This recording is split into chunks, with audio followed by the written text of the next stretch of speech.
आपने एसपीडीएम से खैनी भी बनवाया, आपने चीफ सेक्रेटरी को आप समाप्त करें। बड़ा बाबू कहने का भी कह के उनका अपमान किया महोदय। खोला हो दिन गदर बजर में, खोला हो दिन गजर बजर में, यानी कि जब आपको काम करने का मौका मिला महोदय, जब आपको जनता ने सत्ता दिया महोदय, आपने ओका बोका तीन पेड़ों का भोली जनता को खिलाने का काम किया। भैंस का सींग पकड़कर भैंस पर कैसे बैठाया जाता है वो आपने सिखाने का काम किया। 1990 से 2005 का कालखंड, 1990 से 2005 का कालखंड आया, फिर किसकी सरकार आई आप लोग जानते हैं। अगर उसकी चर्चा हम यहाँ करने बैठेंगे तो रामायण से भी मोटी पोथी हम लोग लिख सकते हैं। माननीय ललित बाबू कह रहे थे कि पीएचडी हमारे मंत्री ने किसी विषय में किया हुआ। अरे आप लोगों ने तो अपहरण और फिरौती में पीएचडी किया हुआ है। उसको आतंक का राज कहा था, लेकिन दुनिया उसे जंगल के राज के नाम से जानती है। उस जंगल राज से आज हमारा बिहार बाहर आया है। ये हमारे माननीय मुख्यमंत्री जी की देन है, ये हमारे सरकार की देन है और इसको नकारा नहीं जा सकता है महोदय।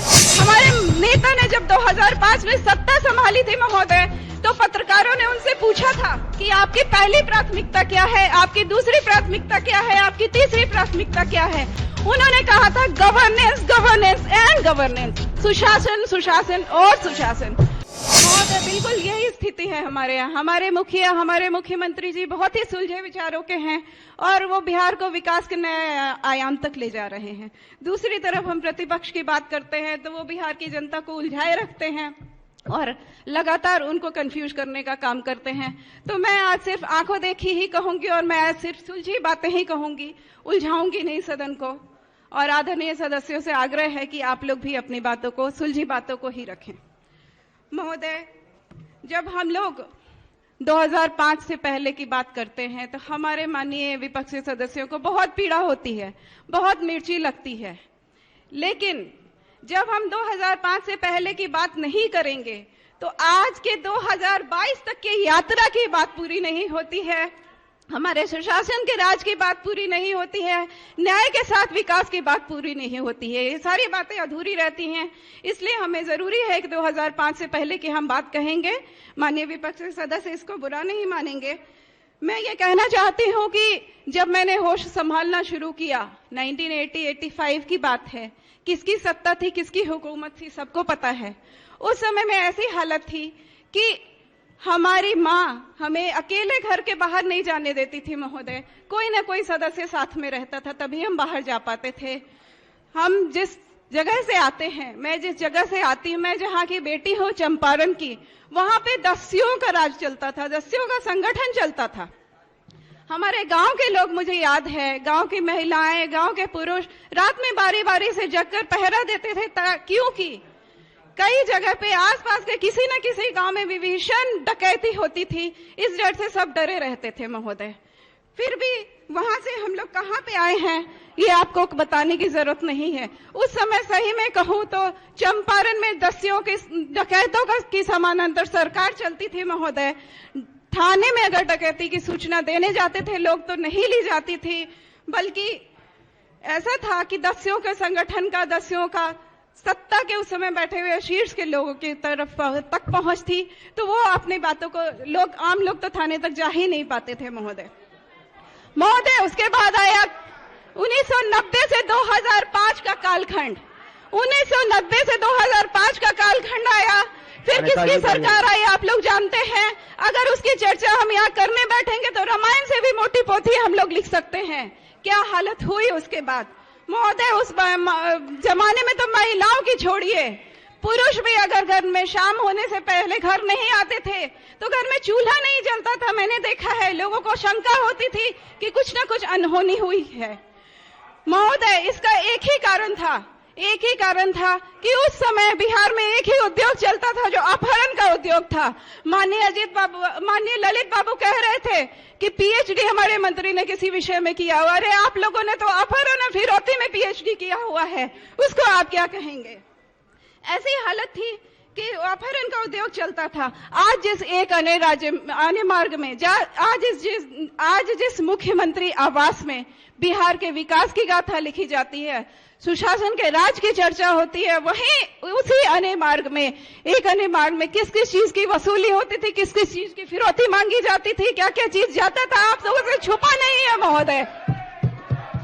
सच्चाई आप लोग अगर बोलने का गट्स रखते हैं तो सुनने का भी पेशेंस रखेंगे सदस्यगण। आप लोग भी बोलने का गट्स रखें, शांति से सुनने का पेशेंस रखें। बोलने का गट्स सिर्फ आप ही को नहीं है, हमें भी है। महोदय पुलिस थानों में बोल रहे आप संक्षिप्त करिए। 2 मिनट आप बोलते रहिए, संक्षिप्त करिए। अब महोदय पुलिस थानों में जहाँ पे बिल्डिंग नहीं होती थी, आप बोलती है, कितना शांति से सुनता है, बैठ जाइए। पुलिस के पास गाड़ियां नहीं होती थी, आधुनिक हथियार नहीं होते थे, होते भी थे महोदय, तो उसका उपयोग अगर कर लेते तो उनकी नौकरी चली जाती थी महोदय। वह दौड़ था महोदय बिहार का, जहाँ पे व्यापारी, इंजीनियर, डॉक्टर बिहार से पलायन कर रहे थे। व्यापारियों और इंजीनियरों की तो बात छोड़ दे महोदय, मैं किसी का नाम नहीं लूंगी, लेकिन स्वाभिमानी और ईमानदार IAS ऑफिसर थे महोदय, बिहार से केंद्रीय नियुक्ति पे चले जाते थे उस जमाने में महोदय। हमारे राज्य के नेता ने उसको आतंक का राज कहा था, लेकिन दुनिया उसे जंगल के राज के नाम से जानती है। उस जंगल राज से आज हमारा बिहार बाहर आया है। ये हमारे माननीय मुख्यमंत्री जी की देन है, ये हमारे सरकार की देन है और इसको नकारा नहीं जा सकता है महोदय। हमारे नेता ने जब 2005 में सत्ता संभाली थी महोदय, तो पत्रकारों ने उनसे पूछा था कि आपकी पहली प्राथमिकता क्या है, आपकी दूसरी प्राथमिकता क्या है, आपकी तीसरी प्राथमिकता क्या है। उन्होंने कहा था गवर्नेंस एंड गवर्नेंस, सुशासन और सुशासन। मुझे गर्व है महोदय कि उन्होंने जो प्राथमिकता रखी थी उसको उन्होंने जमीन पर, धरातल पर लाकर रखा। इसका मुझे गर्व है। इसी का नतीजा है महोदय कि आज बिहार में सुशासन का राज है, न्याय के साथ विकास का राज है। हमारे नेता जो आज गृह मंत्री भी हैं, ये उनकी सोच है, उनकी समझ है, जिसकी वजह से आज बिहार में जमजमाती पुलिस की बिल्डिंग है महोदय। सरदार पटेल भवन जो सरकार का पुलिस मुख्यालय है, उसकी सुंदरता से कोई नहीं नकार सकता। किसका सीना नहीं गर्व से ऊंचा हो जाता है महोदय। पहले जहां पुरुष भी नहीं निकल पाते थे, 2 मिनट पहले जहां पुरुष भी बाहर नहीं निकल पाते थे महोदय, वहां पर आज हमारी महिला बहनें रात में 12 बजे अपनी माँ बहनों को स्कूटी से लेकर जाती हैं और किसी की मजाल नहीं है कि उनको छू दें। ये हमारे सुशासन का राज है महोदय। हमारी महिला बहनें खाकी वर्दी में इंसास और AK-47 संभाल कर बिहार वासियों की सुरक्षा कर रही है। वही बिहार है महोदय जहाँ बिहारियों का सरेआम बलात्कार होता था। बिहार कहां से कहां पहुंच गया। काफी बातें हैं कहने को, लेकिन मैं दो लाइन कह के अपनी बातों को समाप्त करना चाहती हूँ। मेरे पिताजी स्वर्गीय कमला मिश्र मधुकर मोतिहारी से 4 बार सांसद रहे।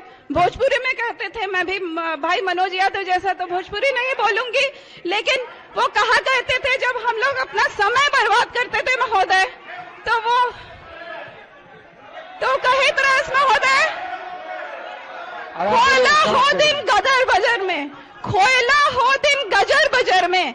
यानी कि जब आपको काम करने का मौका मिला महोदय, जब आपको जनता ने सत्ता दिया महोदय, आपने ओका बोका 3 तड़ों का भोली जनता को खिलाने का काम किया। भैंस का सींग पकड़कर भैंस पर कैसे बैठाया जाता है वो आपने सिखाने का काम किया। आपने SP DM से खैनी भी बनवाया। आपने चीफ सेक्रेटरी को बड़ा बाबू कहने का भी कह के उनका अपमान किया महोदय। बिहार हमारा आज बदल गया है महोदय। हमारा बिहार अब नीतीश कुमार का बिहार है। हमारा बिहार अब नई सदी का बिहार है। माननीय मुख्यमंत्री जी और माननीय सत्ताधार पक्ष के सदस्यों के लिए सीढ़ियां उन्हें मुबारक हो, सीढ़ियां उन्हें मुबारक हो जिन्हें छत तक जाना है। मेरी मंजिल तो आसमां है, रास्ता मुझे खुद बनाना है। बहुत बहुत धन्यवाद।